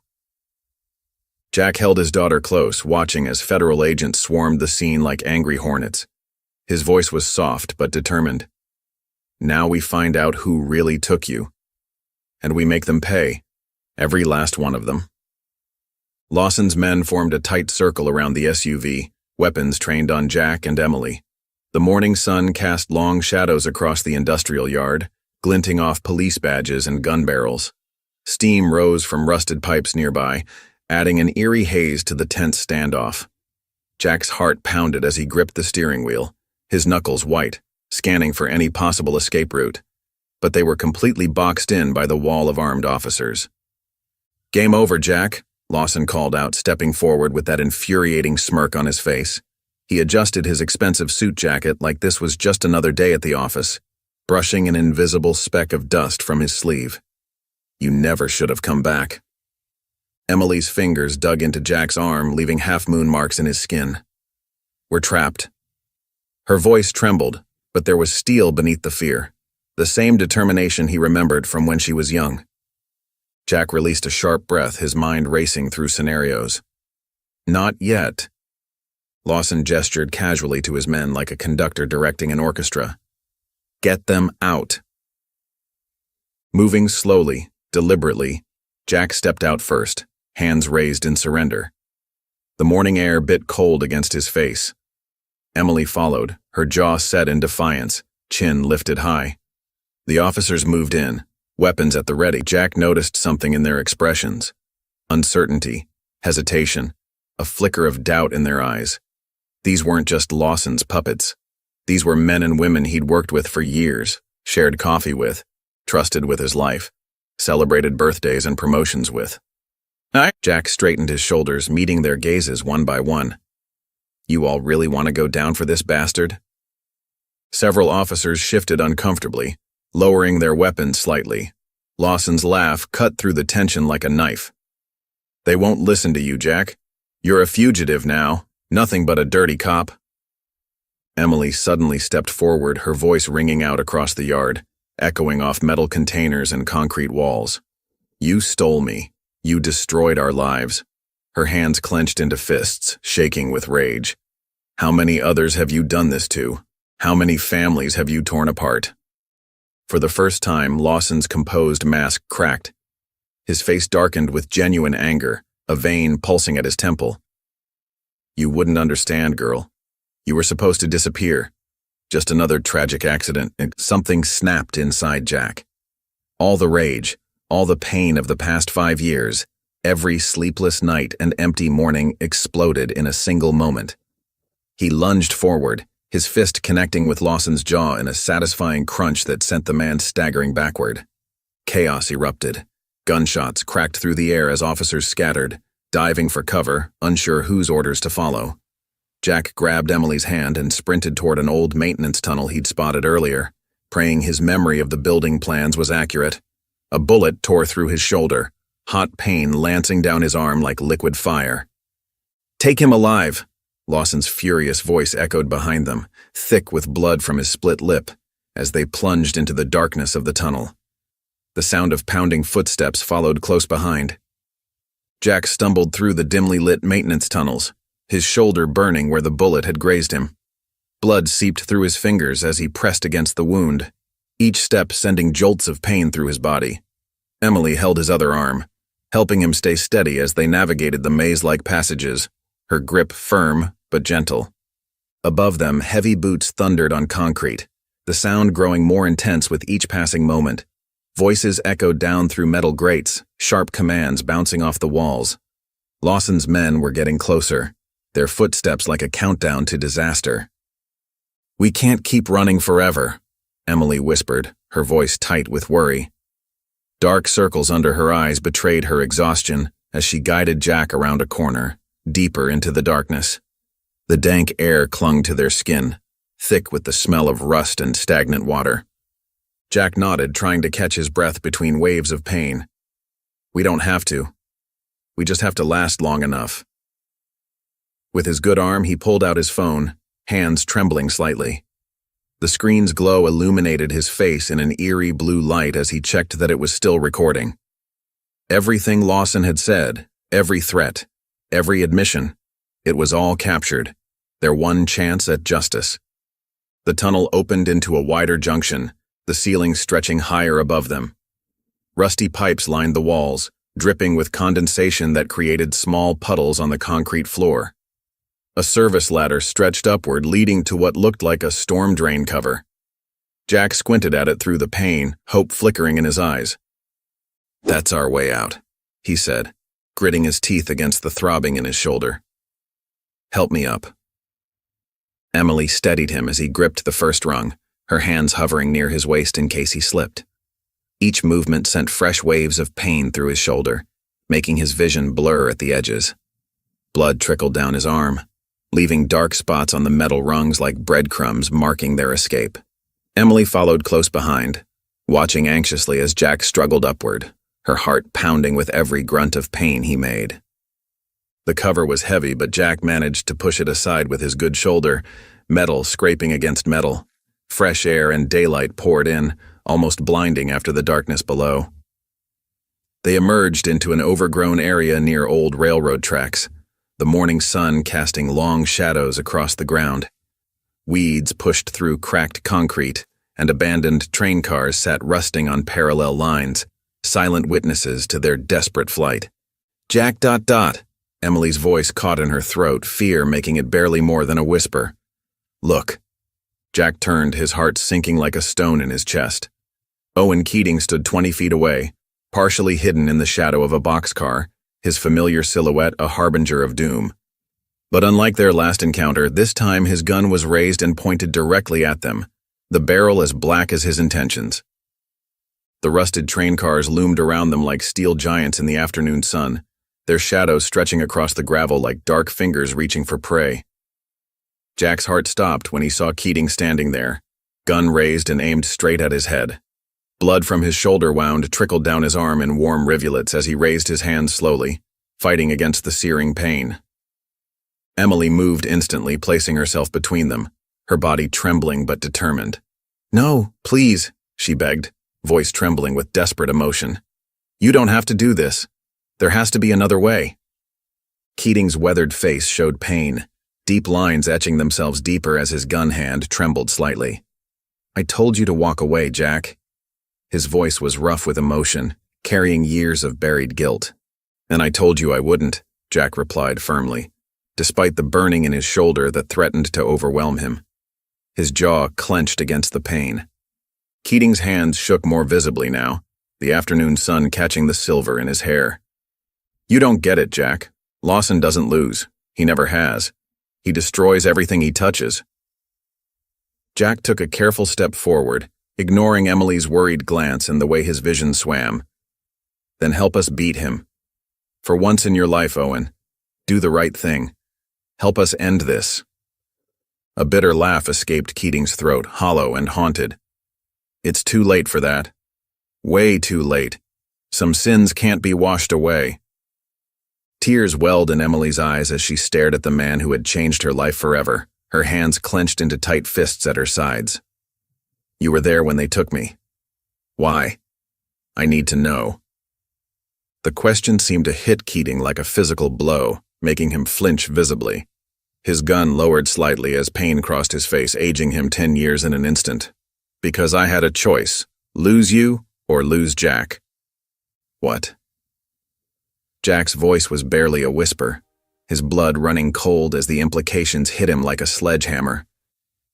Keating's shoulders sagged as the truth finally spilled out, his face a mask of torment. 5 years ago, Lawson ordered me to kill you, Jack. Said you were getting too close to something big. When I refused, he swallowed hard, his Adam's apple bobbing. He took Emily instead, made me help stage the accident. Jack felt like he'd been punched in the gut, his wound forgotten in the wake of this revelation. You let me think she was dead. The words came out raw, accusatory, laden with 5 years of grief and loss. And I've been paying for it ever since, Keating admitted, his voice heavy with regret and self-loathing. Every single day. In the distance, sirens began to wail, their haunting cry cutting through the heavy air. The sound grew louder with each passing second, echoing off the train cars like a chorus of doom. Lawson's men were closing in, bringing death with them. Without warning, Keating tossed his gun to Jack, who caught it reflexively despite his injured shoulder. Go. Take Emily and run. Don't look back. Jack hesitated, the weight of the weapon heavy in his hand, understanding the sacrifice being offered. What about you? A sad smirk crossed Keating's face, a glimpse of the man he used to be shining through. I was never getting out of this alive. Maybe this way, I can finally make things right. Gunfire suddenly erupted from behind them, bullets pinging off metal with deadly precision. Keating spun around, drawing a second weapon from beneath his jacket as he turned to face his former boss, ready to buy Jack and Emily the time they needed to escape, determined to make his final stand count for something. The afternoon sun cast long shadows across the marble steps of Redwood Falls City Hall. Cameras flashed and microphones jutted forward as Jack stepped up to the podium, his shoulder still aching from the bullet graze that served as a constant reminder of last week's shootout. Emily stood beside him, her face bearing fresh bruises but her eyes blazing with determination. Her fingers fidgeted with the sleeve of her jacket, a nervous habit she'd developed during her years on the run. Across the street, Captain Henry Lawson lounged against his department SUV, surrounded by his loyal officers like a king holding court. His smirk said it all. He thought he was untouchable, just as he had for the past 20 years. Jack's hand brushed the recorder in his pocket, his heart pounding against his ribs like a drum. "This town has been run by corruption for too long," Jack's voice boomed through the speakers, echoing off the courthouse columns. "And today, it ends." The crowd hushed as Jack pulled out the recorder, the small device feeling impossible. His finger hovered over the play button, meeting Lawson's gaze across the street. The captain's smirk faltered slightly, a flicker of uncertainty crossing his perfectly composed face. The recording crackled to life. Lawson's voice filled the square, crystal clear and damning. "You were supposed to disappear, Emily." Gasps rippled through the crowd like waves. Reporters leaned forward, scribbling frantically in their notepads, hunger for the story evident in their eyes. Jack was getting too close. We had to remove him. More damning confessions played out, each one worse than the last. The trafficking ring that had destroyed countless lives, the covered-up murders of witnesses who dared to speak up, Emily's kidnapping and the elaborate scheme to erase her identity. With each revelation, the crowd's murmurs grew louder, a rising tide of outrage. Camera flashes intensified, lightning in the afternoon sun. Lawson's face transformed from confident to murderous, his mask of respectability crumbling away to reveal the monster beneath. His hand moved to his waistband, pulling his service weapon with practiced ease. Several people screamed, the crowd beginning to scatter. But before he could aim, a single shot cracked through the air like thunder. Lawson staggered backward, clutching his chest in disbelief. Blood bloomed across his pristine white shirt like a grotesque flower. He collapsed onto the pavement, his authority evaporating in an instant. Emily stood firm, gun still raised, wisps of smoke curling from the barrel like ghostly fingers. Her hands trembled slightly, but her aim had been true, just as she'd learned during those lonely years of running and surviving. "Emily," Jack started, reaching for her, his heart breaking for what his daughter had been forced to become. She lowered the weapon slowly, tears streaming down her face, leaving tracks through the light dust on her cheeks. "It's over, Dad." Her voice cracked with emotion, years of fear and anger finally finding release. Police officers, the honest ones who'd been waiting for this moment, swarmed in from their hidden positions. They cuffed Lawson as paramedics rushed to treat him, their sirens wailing in the distance. The cameras kept flashing, capturing every moment of the corrupt captain's downfall, his empire crumbling around him. The nightmare that had haunted them for 5 years was finally over, leaving father and daughter to begin the long process of healing together. The fluorescent lights buzzed overhead in the cramped interrogation room, casting harsh shadows across the metal table. Jack's body ached from the events of the past few days, his muscles stiff and protesting with each small movement. But his mind remained sharp as he watched District Attorney Mark Reynolds leaf through the thick folder of evidence. The manila folder was stuffed to bursting with photos, statements, and documentation of their case. Emily sat beside him, both hands wrapped around a paper coffee cup she hadn't touched. Dark circles rimmed her eyes, matching the fading bruises on her face that had turned a sickly yellow-green. She hadn't slept much since Lawson's arrest. The nightmares kept her awake most nights, though she tried to hide it. Reynolds adjusted his wire-rimmed glasses, nodding as he reviewed another document.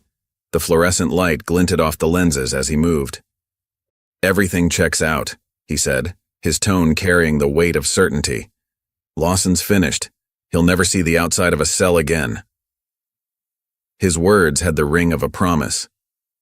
Emily released a shaky breath, her fingers tightening around the cup. And the others? Her voice was barely above a whisper, fragile as tissue paper. We're rounding them up, Reynolds confirmed, spreading photos across the table with practiced precision. Lawson's empire is crumbling. His entire network is exposed. We've already made 3 more arrests this morning. And Jack reached into his jacket pocket and pulled out a small recorder, the device feeling heavier than its actual weight. There's more, he said, sliding it across the table. Owen Keating's final statement. He recorded everything before. He trailed off, remembering how Keating had sacrificed himself to buy them time, taking bullets meant for them. Reynolds pressed play, and Keating's gravelly voice filled the room, detailing years of corruption, missing persons cases, and covered-up crimes. Emily closed her eyes, her hands trembling around the coffee cup as the familiar voice brought back memories she'd rather forget. The FBI is taking over the investigation, Reynolds said, clicking off the recorder with a decisive snap.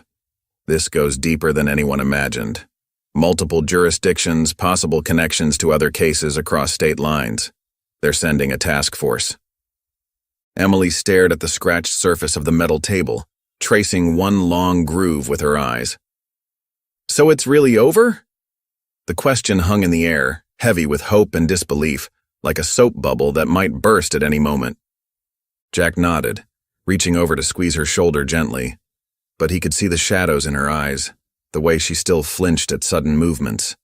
Some wounds would take longer to heal than others. They both knew that truth all too well. As they left the station, a wave of reporters descended on them like hungry wolves, their voices creating a wall of noise. Camera flashes exploded in their faces as microphones thrust forward, creating a forest of extended arms. Jack instinctively moved to shield Emily from the onslaught, his protective instincts kicking into overdrive. "Emily, how does it feel knowing your father risked everything for you?" A reporter shouted above the chaos, her voice cutting through the din like a knife. Emily froze for a moment, her breath catching in her throat, then did something unexpected. She reached out and gripped Jack's hand tightly, her fingers intertwining with his, seeking anchor in the storm. "It's over," she murmured, just loud enough for him to hear, and he felt her trembling slowly begin to still. The morning sun filtered through the kitchen windows, casting warm patterns across the wooden table where Emily sat. Jack paused in the doorway, taking in the sight of his daughter. Still here, still real, not just another dream that would fade with consciousness. The coffee maker gurgled softly in the background, filling the house with its familiar aroma, mingling with the sweet scent of morning dew drifting in through the slightly open window. For the first time in 5 years, Jack had slept through the night without jolting awake, reaching for his gun, or calling out Emily's name into an empty room. The peaceful rest felt foreign, almost unsettling in its completeness. Emily didn't look up as he entered, completely absorbed in the leather-bound photo album spread before her. Her fingers traced the edges of a faded Polaroid. Emily at 7, missing her front teeth, Marie's arms wrapped around her from behind. The corners of the photo were worn soft from years of handling, its colors taking on that distinctive vintage haze. "Tell me about Mom," Emily said quietly, still studying the photograph, her voice barely above a whisper. Jack settled into the chair beside her, his coffee forgotten. A sad smile tugged at his lips as memories washed over him, bringing both joy and heartache. She was the strongest person I knew. Stubborn as hell, too. Probably where you get it from. Emily's lips quirked up slightly, a ghost of recognition flickering across her face. "She used to sing while she cooked," Jack continued, his voice growing softer, thick with emotion. Terrible voice, but she didn't care. And she'd dance around the kitchen with you standing on her feet. Sometimes you'd both get so caught up in it, dinner would burn and we'd end up ordering pizza. Emily's fingers trembled slightly as they touched Marie's face in the photo, trying to bridge the gap between the image and her fractured memories. "I wish I remembered her." Jack placed his hand over Emily's, feeling the slight tremor in her fingers. "She's in you, kid. Whether you remember or not. I see her every time you smile, every time you get that determined look in your eye. The way you scrunch your nose when you're thinking hard. That's all her. They sat in comfortable silence for a few moments before Emily closed the album with a gentle thud. She turned to face the window, studying her reflection in the morning light, her features half illuminated by the golden glow. "Do you think—" She hesitated, uncertainty creeping into her voice. "I can get my old life back?"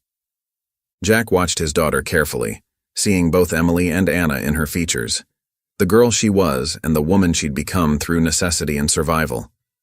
The shadows under her eyes spoke of countless nights spent running, while the set of her jaw showed a strength that had never been there before.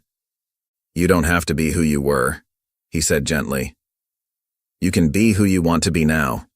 Take the best parts of both lives and make something new." Emily nodded, but Jack could see the fear lingering in her eyes as she continued to stare at her reflection, searching for answers in her own face. Her fingers absently traced the edge of the table, a nervous habit she'd had since childhood that even memory loss couldn't erase. The setting sun painted the cemetery in shades of amber and gold, casting long shadows across the rows of headstones. Jack walked slowly, his footsteps crunching on the gravel path, with Emily close beside him. The evening air was cool and still, carrying the sweet scent of fresh-cut grass and late summer flowers. A gentle breeze rustled through the nearby maple trees, their leaves starting to show hints of autumn colors. They stopped at Marie's grave. The headstone was simple but elegant, just like she had been. "Marie Elizabeth Hollister, beloved wife and mother," read the inscription. Emily knelt down, her fingers tracing each letter with gentle reverence. Fresh flowers placed by the groundskeeper that morning added a splash of color against the gray stone. Jack cleared his throat, fighting back the familiar tightness. "Last time I was here?" His voice wavered slightly. "I thought I'd lost everything, both of you." He stuffed his hands in his pockets, remembering those dark days after Marie's death when grief had nearly consumed him. The weight of those memories still pressed heavy on his shoulders, even now. Emily remained silent, her hand still resting on the cool marble. After a long moment, she spoke softly. "I don't remember her, but I feel like I should." Her voice carried a hint of frustration, of longing for memories just out of reach. She brushed away a stray leaf that had settled on the headstone. Jack placed a steady hand on her shoulder, giving it a gentle squeeze. "She would have been proud of you, Em. So proud." He meant it.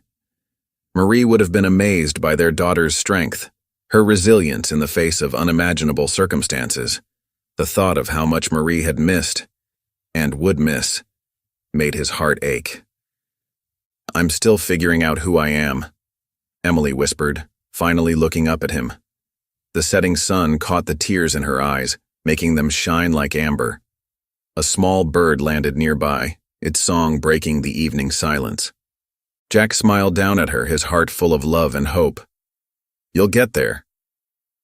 The words came easily, naturally, filled with all the faith he had in her. They stood together for a while longer, watching the shadows lengthen across the cemetery grounds. A distant church bell chimed the hour, its deep tones echoing across the peaceful setting. Finally, they turned and walked back toward the car, their footsteps falling in sync on the gravel path. Just before they reached the vehicle, Emily stopped suddenly. She turned to face Jack, determination written across her features. "I want to remember," she said firmly. "All of it."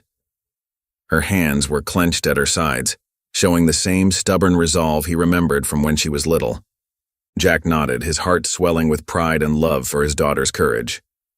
"Then we'll take it one day at a time." He opened the car door for her, knowing that whatever came next, they would face it together.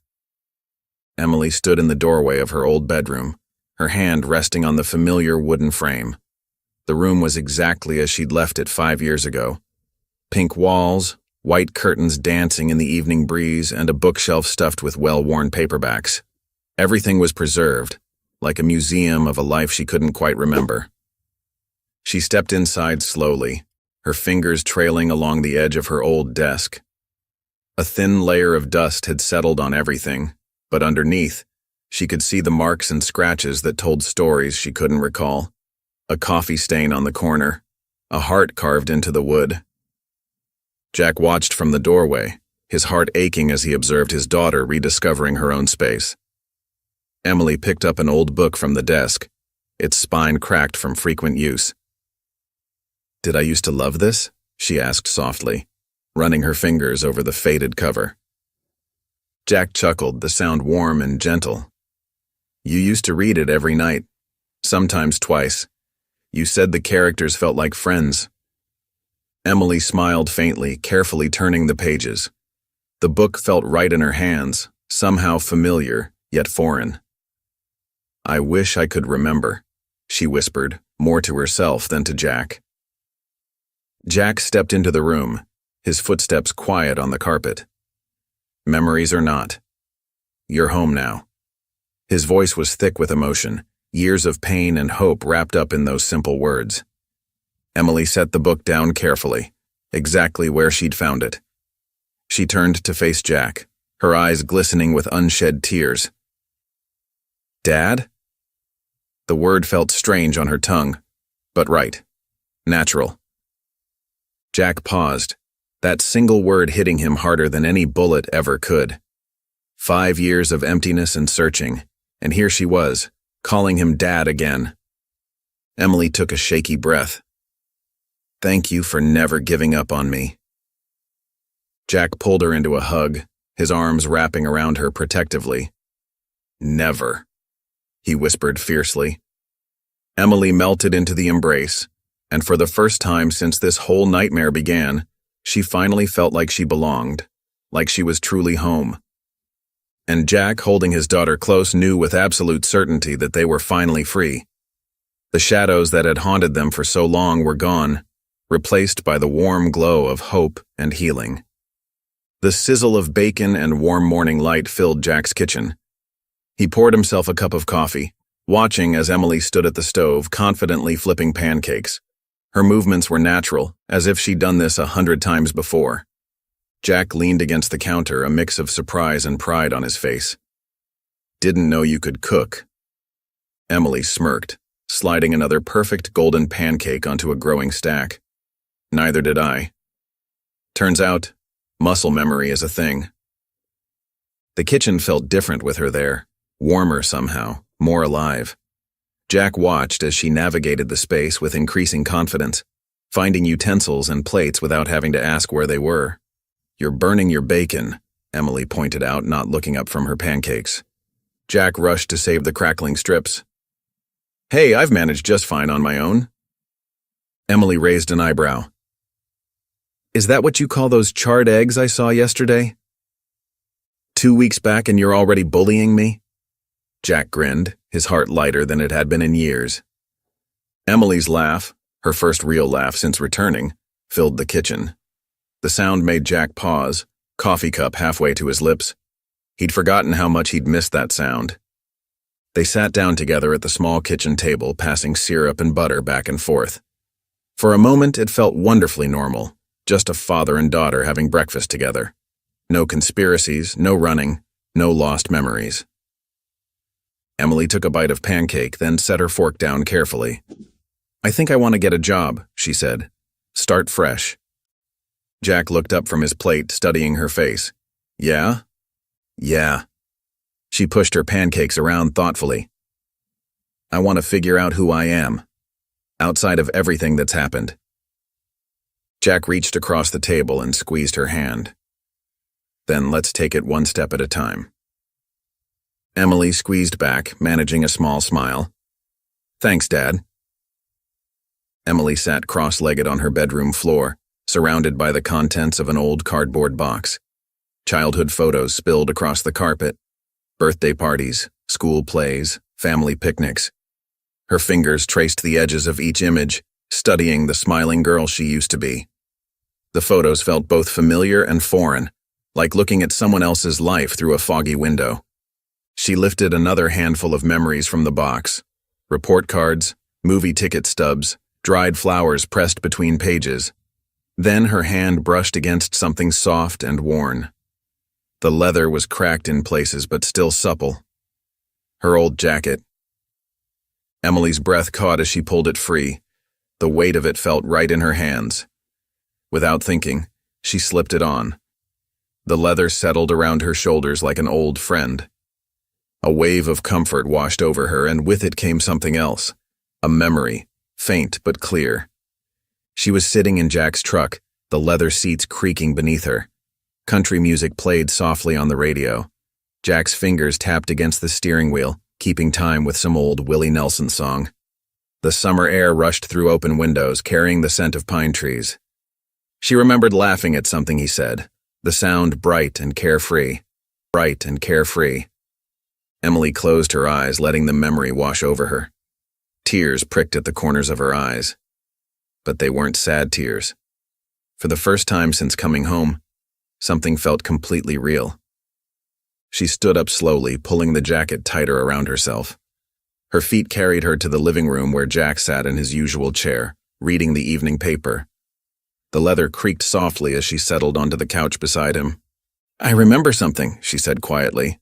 Jack lowered his paper, his eyes questioning. "The way you used to tap the steering wheel," Emily continued, "when we drove together.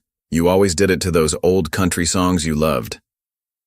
Jack's throat worked for a moment before he could speak. "You do?" Emily nodded, her voice barely above a whisper. "Yeah. I think I do." Jack's hands trembled slightly as he pulled the old shoebox from the top shelf of the closet. Dust motes danced in the evening light filtering through the curtains. He hadn't touched these videos in years, couldn't bear to watch them after Emily's supposed death. Now, with his daughter sitting on the couch, wrapped in her old leather jacket, the moment felt right. "I kept everything," he said softly, settling beside her. "Every birthday, every school play." Emily watched as he pulled out a handful of VHS tapes, each labeled in Marie's neat handwriting. Her mother's familiar script made her breath catch. Jack selected one marked, Emily, age 7, and slipped it into the old VCR player. The screen flickered to life with a slight crackle of static. Then suddenly, there she was, a little girl with pigtails flying behind her as she ran through a sun-drenched field, her laughter pure and uninhibited. The camera shook slightly as it followed her movement, Marie's voice calling out encouragement from behind the lens. "That's really me?" Emily asked, leaning forward. The girl on screen looked so carefree, so completely at home in her own skin. Jack nodded, his throat tight. "You were always running somewhere. Couldn't keep you still for more than a minute." He chuckled softly. "You told everyone you were going to be the fastest kid in Redwood Falls." Emily smiled, watching her younger self collapse in a giggling heap in the tall grass. "Maybe I should try running again," she mused. "See if I still have that speed." "You'd probably still leave me in the dust," Jack said, his eyes crinkling at the corners. "You always did." They watched in comfortable silence as more memories played across the screen. Emily blowing out birthday candles, performing in her third-grade play, teaching their old dog Max to fetch. Each moment felt like a piece of herself slowly clicking back into place. As the tape ended, Emily rested her head against Jack's shoulder. The familiar scent of his aftershave brought back another flash of memory, him carrying her to bed after she fell asleep watching movies.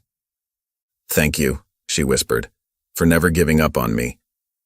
Jack pressed a gentle kiss to the top of her head. "Never, kid."